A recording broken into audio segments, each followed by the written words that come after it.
Hi, this is Scott Garibay, and today I want to talk about Dungeons and Dragons, and I want to talk about the Fury of Garfield event. Very fascinating event that just happened. Memorial weekend of 2024. It happened in May of 2024, and it was the most catastrophic. Um, it was truly catastrophic. It was just epically bad.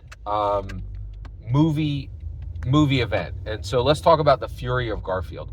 So Furiosa opened on this weekend and it opened against the Garfield movie. Furiosa is a massive live action saga, the fifth movie in a series starring a major rising star and an incredibly established star, starring Anna Taylor Joy, Anna Taylor Joy, and then Chris Hemsworth, right? And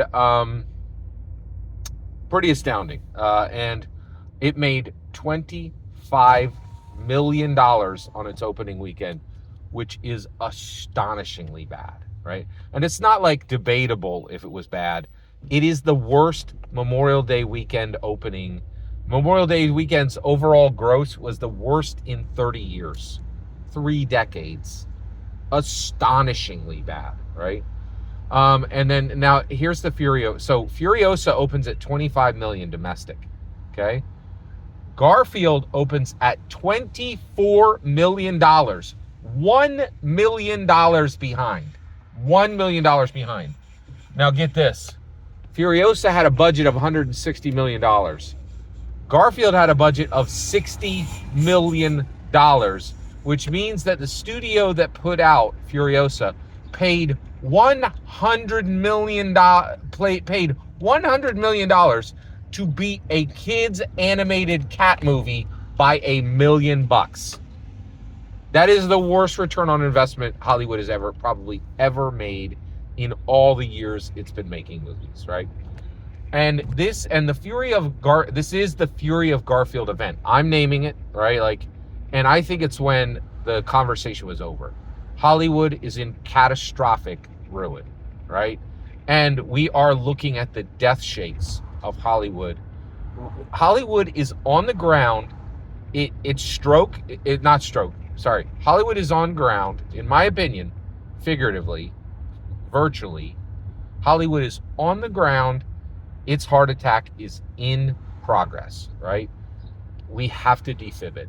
We have to defibrillate Hollywood. And that's where it's at. It 100% needs defibrillation, right?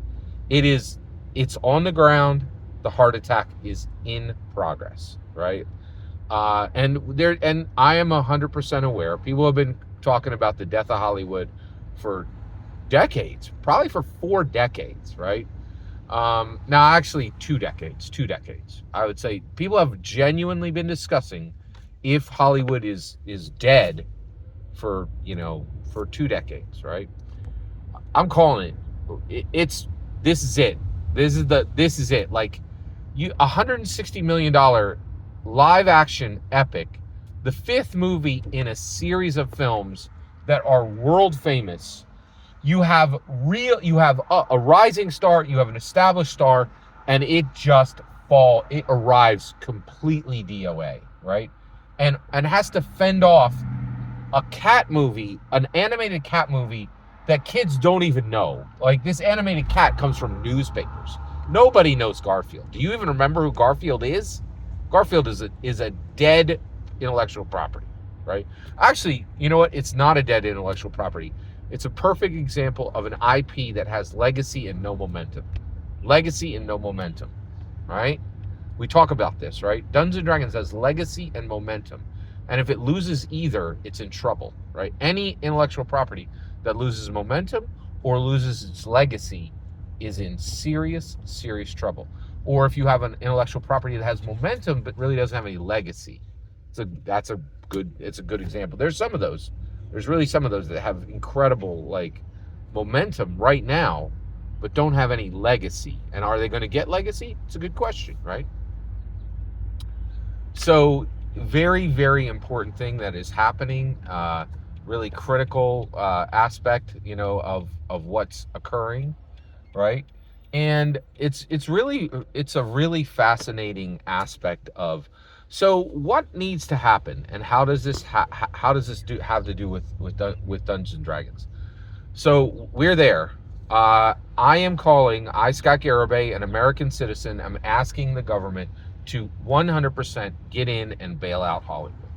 I think what's really needed is $100 billion. It should be given to American movie studios first, and there should be loans made to any international studios. And so, what's a studio? Well, one, you need to have, first of all, you need to have created a $1 billion film at some point to be a real movie studio. If you haven't ever done that, you're not real. You're not a real movie studio. You're not really part of this conversation. But every movie studio that has ever created a $1 billion box office film should be bailed out by the government immediately. And the first foray should be $100 billion given to the industry.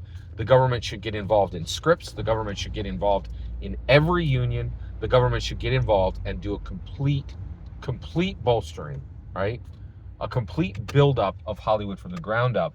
And you're like, Scott, wait a second, that's really invasive. We did exactly the same thing. We did exactly the same thing with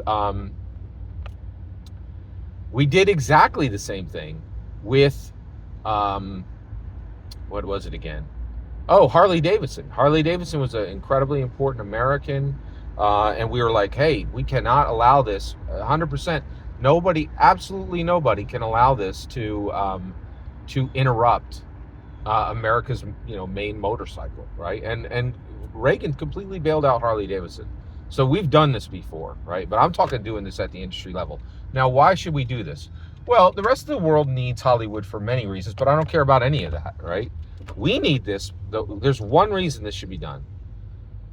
Hollywood, the Dungeons & Dragons sequel to Dungeons & Dragons Honor Among Thieves is Dungeons & Dragons Muggle Bridge. Muggle Bridge? What are you talking about, Scott? Yeah.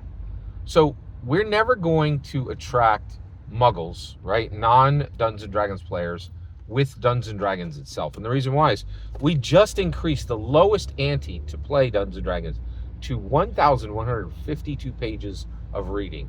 The PHP, the DMG, and the MM are longer than ever with the new release of the 2024 core rulebooks. You're never gonna attract Muggles with say, hey, you want to interact with this thing? Why don't you read 1,000 pages? More than. If you read 1,000 pages, you're a hack and you really haven't done anything and you're not ready. If you read 1,152 pages, you're ready. That's never going to attract Muggles. But you know what did attract Muggles? Dungeons & Dragons Honor Among Thieves. So Hollywood needs to be saved so it can make the sequel to Dungeons & Dragons Honor Among Thieves, and so that the D&D Muggle Bridge can be completed. Every single word you just heard is my humble opinion. What's important is when I get to hear your humble opinion when you get in the comments and send your traffic. Please consider liking, subscribing, and have a fetch millennium.